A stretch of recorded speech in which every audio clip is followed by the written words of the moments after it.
Iniciamos el desarrollo de esta tercera parte hablando sobre las divisiones cruentas. Y entendemos por divisiones cruentas a todas aquellas que van acompañadas de sangre o hemorragia a nivel del campo operatorio. Normalmente agrupamos en tres procedimientos. Por un lado tenemos a las incisiones, tenemos a las punciones y tenemos a las resecciones. Las incisiones quirúrgicas. Entendemos por incisión quirúrgica a toda solución de continuidad realizada sobre tejidos blandos utilizando instrumentales cortantes. Existen criterios para realizar una incisión. En primer lugar, tenemos que colocar el bisturí en posición perpendicular respecto al plano anatómico, realizar una leve punción sobre el tejido, sobre la parte superficial del tejido, de modo a poder fijar ese mango de bisturí, la hoja de bisturí específicamente.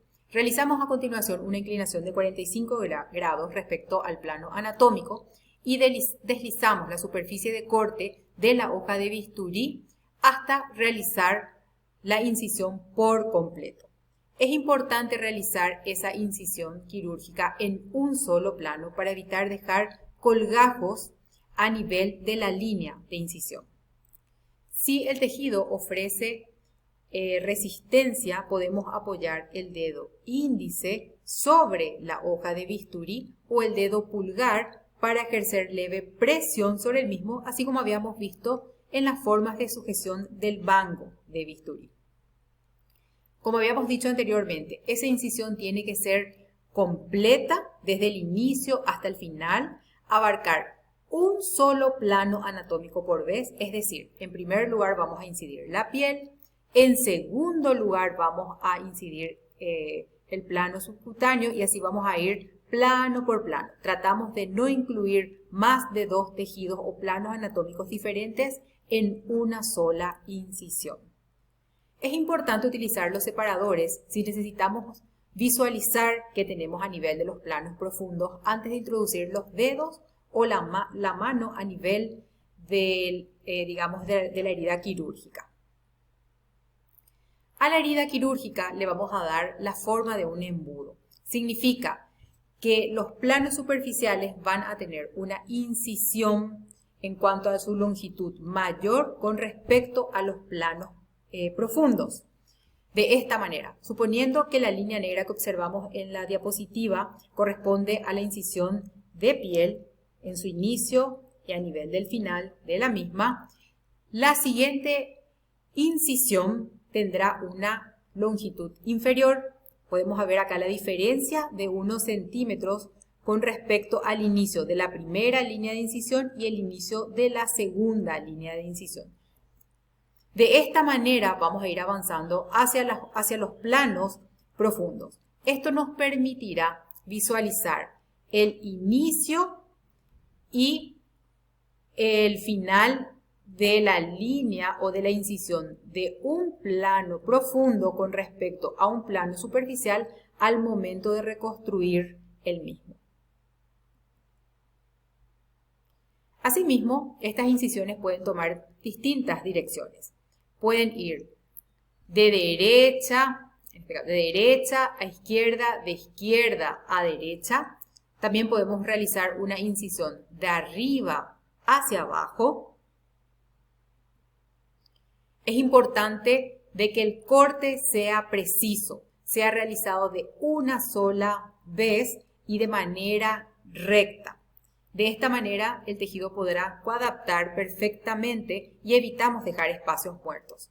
Evitamos entonces realizar incisiones inclinadas y asimismo evitamos dejar también colgajos a nivel del punto en donde estamos realizando la herida quirúrgica. En cuanto a la dirección que va tomando la hoja de bisturí, habíamos visto en los ejemplos anteriores que colocamos la superficie de corte sobre el plano, superficial, en este caso sobre la piel. En ese caso estamos hablando entonces de una incisión de fuera para adentro. Si cambiamos la dirección de la superficie de corte de la hoja de bisturí y colocamos hacia arriba y vamos deslizando, a nivel del tejido, va a realizar entonces una incisión de dentro para afuera, debido a que la superficie de corte de la hoja de bisturí primero contactaría con la parte profunda, en este caso de la piel, y luego irá hacia la parte superficial a medida que vayamos avanzando con la incisión. Este procedimiento podemos realizar con conductor o sin conductor. Realizamos sin conductor cuando no nos valemos de ningún otro instrumental para realizar dicho procedimiento. Con conductor significa que nos estaríamos valiendo de la ayuda de una sonda canalada, una pinza de disección o de los dedos para realizar dicho procedimiento, permitiendo deslizar o guiar la superficie de corte de la hoja de bisturí o de la tijera sobre el instrumental anteriormente mencionado. De esta manera, entonces, evitaríamos lesionar el tejido que se encuentra, digamos, en una posición más profunda en comparación al tejido que estamos incidiendo en ese momento.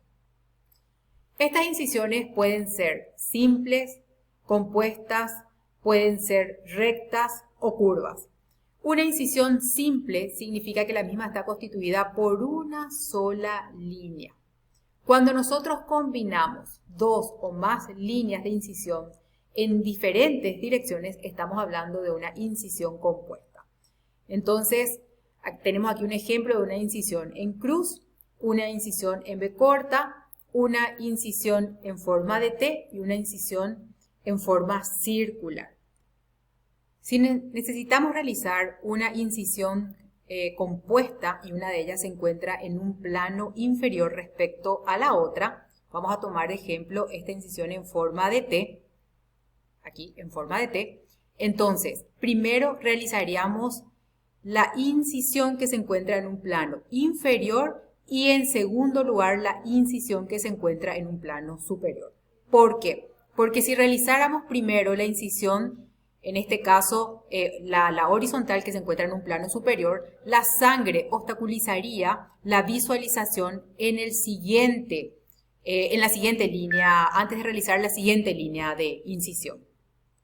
Antes de hablar de las punciones, vamos a nombrar a las incisiones subcutáneas, que son todas aquellas que se realizan sobre diversos órganos o tejidos que se encuentran por debajo de la piel.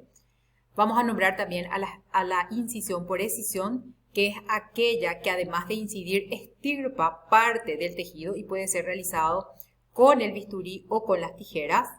Y a las disecciones, que son aquellas incisiones que se realizan sobre el tejido conectivo, subcutáneo o no. Pueden ser realizados con instrumentales cortantes o con instrumentales rombos. Las punciones. La punción consiste en dividir el tejido mediante instrumentos punzantes, de modo a que la abertura externa tenga el mismo diámetro a lo largo de toda su longitud.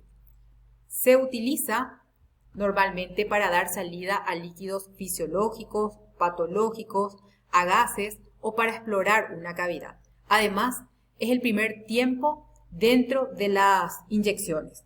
Para realizar una punción podemos utilizar la sonda canalada, podemos utilizar la hoja de bisturí, podemos utilizar el trocar, podemos utilizar las jeringas. Como dijimos, esa salida de líquido que le damos a una cavidad puede ser para tomar una muestra y remitir al laboratorio para conocer la naturaleza del mismo líquido, etc. O bien podemos realizar también como un paso previo dentro de una cirugía. Por ejemplo, cuando necesitamos vaciar un órgano antes de ingresar al mismo para realizar nuestro procedimiento quirúrgico. Siempre tiene que ser realizado de la manera más aséptica posible, de modo a evitar una contaminación y una posterior complicación. Cuando realizamos una incisopunción o una punción y vamos a pasar a través de varios tejidos, varias capas de tejido, tenemos que darle una inclinación de 45 grados aproximadamente, de modo a que al momento de retirar ese instrumento punzante, no deje una continuidad a lo largo de todos los tejidos, sino que los mismos no tengan, digamos, una continuación directa. De esta forma, entonces, evitamos una salida constante del líquido hacia el exterior. Las resecciones. Como último procedimiento dentro de las divisiones cruentas tenemos a las resecciones. Denominamos así a la solución de continuidad que realizamos con instrumentos cortantes a nivel del tejido duro. Entre las indicaciones para realizar este procedimiento tenemos a la necrosis ósea, en casos de neoplasias óseas, caries, fracturas, amputación de miembro, etc. Este procedimiento podemos realizar con el martillo, podemos realizar con un escoplo, podemos realizar con la sierra, con la sierra de hoja fija, la sierra oscilante, etc. La forma de aplicación tiene que ser de tal manera de evitar lesionar otras estructuras que se encuentran próximas. Si vamos a utilizar el escoplo y el martillo, tenemos que sostener de manera sólida el escoplo y dar golpes continuos sobre el escoplo, sobre la parte superior del escoplo, de modo a evitar el deslizamiento de la parte cortante de este instrumento sobre el hueso para no lesionar una superficie mayor. Cuando utilizamos la sierra, tenemos que evitar el calentamiento excesivo en el punto en donde estamos realizando la resección. Para evitar o para disminuir, mejor dicho, la temperatura local, debemos realizar una infusión continua con solución fisiológica estéril a nivel local o colocar paños de tercer campo humedecidos, de modo también a evitar que las esquirlas o diminutos pedazos del hueso queden a nivel del tejido blando. De esta manera entonces observamos los procedimientos que podemos realizar dentro de las divisiones cruentas en las operaciones generales.